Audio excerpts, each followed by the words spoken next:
Okay guys, so another concern tayo sa ating viewer guys. So hindi ko alam kung follower natin siya, pero yung concern talaga niya is yung regarding sa ating 31 band equalizer na ginamit natin na pantanggal ng feedback na nanggaling sa main output ng ating mixer. So sabi niya, Lods, ano yan, maapektuhan yung ating lahat ng source dyan o yung ating playback music kasi ginalaw mo na tong high frequency dyan, binaba nyo na. Kasi ginamit ko siya pantanggal ng feedback, binaba niya yung mga ibang high frequency dyan. So, maapektuhan yung playback music natin. Ayan, so yun yung concern niya. So, yung sagot natin dyan guys no, is yes po na maapektuhan po. Wala pong, hindi ko po dinideny, maapektuhan ho lahat ng input dyan kapag yung connection natin is from mixer's main output papunta ng equalizer, then equalizer papunta ng amplifier. So, maapektuhan ho lahat ng input kapag ginalaw natin dyan yan, yung frequency, yung high frequency. So, ang sagot natin dyan, sir, no, yung solution natin dyan, sir, no, is pwede mo namang gawin yung connection mo, ibahin mo. Halimbawa, wireless microphone, ayan. Wireless microphone, papunta siya sa equalizer, then equalizer, papunta siya sa channel 1 and 2, kasi dalawa lang naman. So, papunta na siya sa channel 1 and 2. Ayan, so pwede mo nang maniobrahin yung equalizer na hindi maapektuhan yung ating ibang channel dyan. Ayan. So, isa yun sa pwede nating gawin para na hindi maapektuhan yung ibang channel. Ngayon, halimbawa, nakatap yung mixer mo, I mean yung equalizer mo dito sa ating main out. Ganyan yung naging itsura. Ayan. Mixer's main out papunta sa equalizer, din equalizer papunta ng amplifier. Halimbawa, ganun yung ginawa mong connection. Ano yung gagawin mo? Kasi may standard kasi sir, di ba dapat ang ating equalizer sa insert kung gagamitin mo siya as feedback eliminator. Ayan, sa insert ng mixer. Pero ito wala kasi itong insert eh. Ayan. Pero halimbawa lang, yung nagawa mong connection sir is main output ng mixer papunta sa equalizer, din equalizer papunta na sa amplifier. So, halimbawa nagkatay ka dito ng let's say 4K, 12K at saka 20K yung kadalasang nagko-cause ng feedback. So parinig ko sa iyo sir ako na ano yung tunog niya na tinanggal natin yung mga certain frequency diyan. Ayan. So pakita ko muna, naka-flat yan lahat, naka-flat lang lahat. Ayan. So parinig ko muna sir na naka-flat lang din lahat. Yung original talaga na tunog. Okay, so sound check tayo sandali. Eto. Pakinggan mo lang sir ha. Okay. Yan.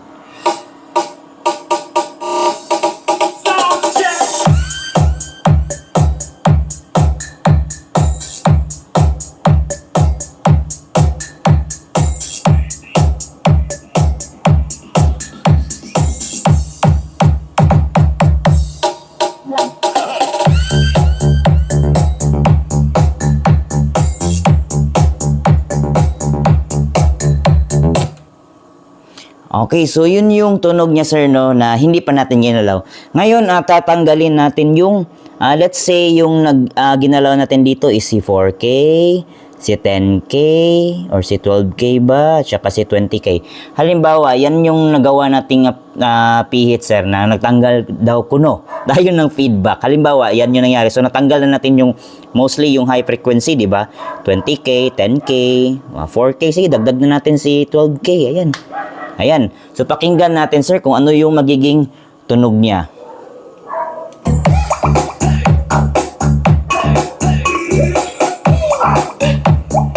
Okay. Dagdag pa natin si, 8K.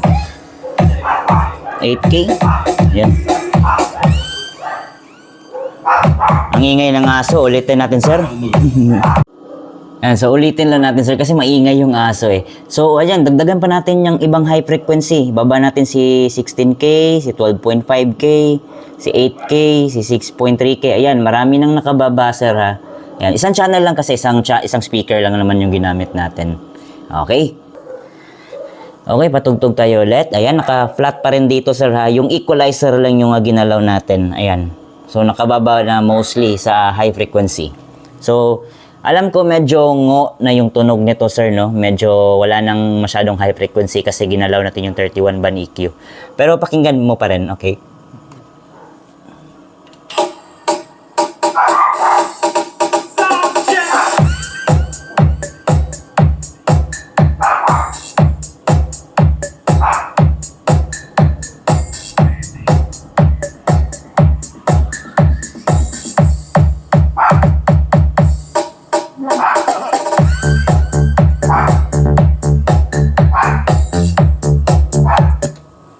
Okay, so yun yung tunog niya, sir, no? Medyo konti, nakatay talaga yung high frequency. Ang ingay talaga ng aso. Wait lang, sir, ha? Okay, continue tayo. Ang ingay talaga ng aso. Pasensya na po. So, yun, medyo talaga yung tunog niya, sir, no? Kasi kinatay niya natin dito. So, yun yung naging situation natin. So, yun yung concern mo. So, yun, susolusyon na natin. So, since na yung tunog ng ating sound check, kasi nga nagkatay tayo ng high frequency, ang gagawin nyo lang ho is dagdag lang kayo ng high dito. Ayan. So, pakinggan nyo ulit, sir, ha? Ayan, tumutugtog na pala to eh. Ayan. So, pakinggan nyo ulit, sir. Ayan. Yan yung pa, sir, ha? Hindi pa natin ginalaw yung mixer. Ayan. Observe nyo lang, sir. Ayan. Tapos, magdadagdag na tayo ng high. Ito yung solution.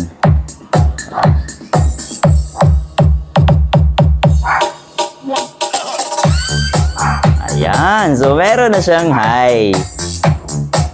Actually, sumobra pa nga eh. Yan. So,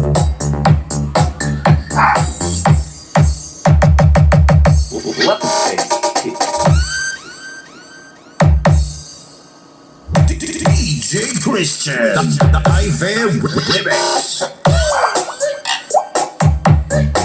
balik natin sa 12 o'clock. Yan. Medyo siya kasi binalik natin sa 12 o'clock. So, balik natin sa 3 o'clock. Basta Ivan, the best.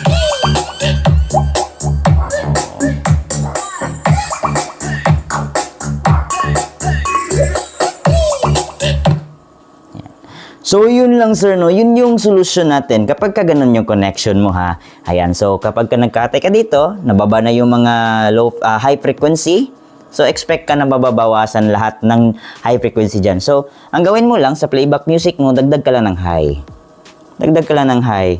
Ayan. Hindi naman maapektuhan yung iba kasi itong channel lang naman yung dinagdagan mo ng high, di ba? So, yun. Yun yung ating simpleng sagot sa simpleng katanungan, problema. Ayan. So, by the way, guys, yung mixer pala natin is a Mecman VX12. Mecman Audio. Ayan, from Mecman Audio VX12. 12-channel mixer. At saka, ginamit ko pala na PSC or power controllers. Ito nga PSC Plus with EMI filter. So, bili na kayo, guys. Napakamura lang yan. At saka, sa gustong mag-order, message nyo lang ako, guys. Ang ingay ng aso. So, hanggang sa susunod na tutorial at mga tutorial ng ating mga ginagawa dito, guys, no? Thank you. Alright.